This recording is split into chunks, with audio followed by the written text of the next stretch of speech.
एक सेठ जी बहुत दिनों से ऐसे पंडित जी की तलाश में थे जो बहुत कम भोजन करता हो और दक्षिणा आदि भी नहीं लेता हो।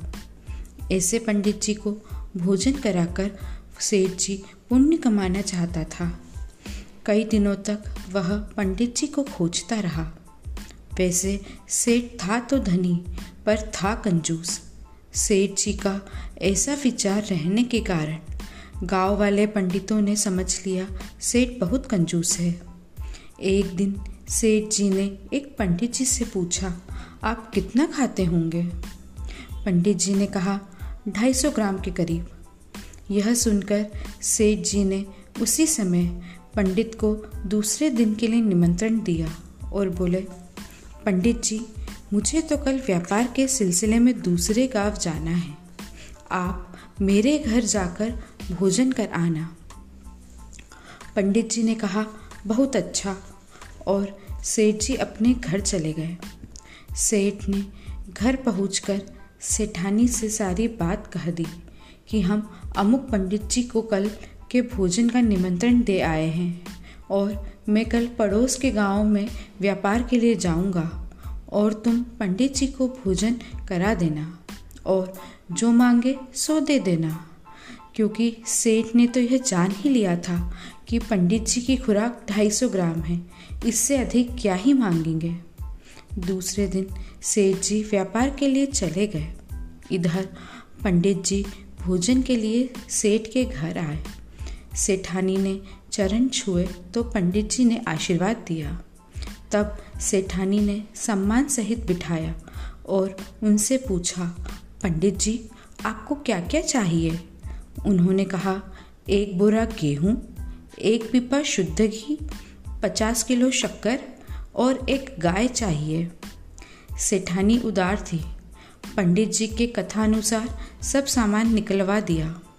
पंडित जी ने इन सब सामानों को नौकर के साथ घर भेज दिया और फिर सेठानी से कहा, शीघ्र मुझे भोजन कराओ। भोजन करने के बाद पंडित जी बोले, सेठानी जी, यदि हमें 100 अशर्फिया दक्षिणा में मिल जाए तो हम वापस अपने घर जाएं। सेठानी ने 100 अशर्फिया भी दे दी और पंडित जी अशर्फिया लेकर चले गए।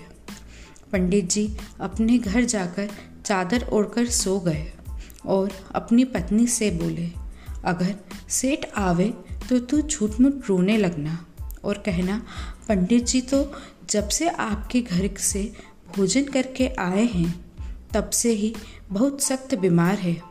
उनके बचने की कोई आशा नहीं है। न जाने आपने क्या खिला दिया।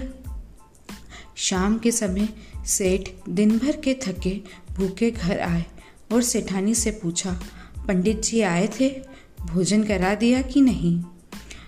पंडित जी भोजन कर गए?